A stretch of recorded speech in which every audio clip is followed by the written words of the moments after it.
Dito ako sa Bagdas mga idol. Nandun lang po yung pera po.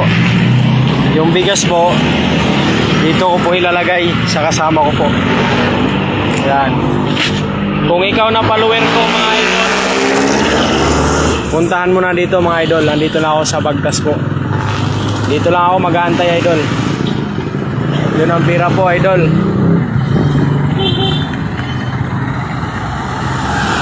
Dito lang po ako mag-aantay sa May Palawan po. Kung isa po kayong follower ko mga idol, puntahan nyo na po mga idol. Kung bago mo lang nakita itong live na to mga idol, pwede i-follow mo rin ako idol, tapos i-share mo na rin po mga idol. Puntahan mo na idol, huwag ka na magpaalam doon sa bigas na yun idol. Kunin mo na agad, huwag ka na magpaalam po. At saka huwag mo kalimutan yung kunting pira po mga idol. Ang sabi ko po alauna mga idol aalis kasi ako idol, kaya inagahan-agahan ko na po.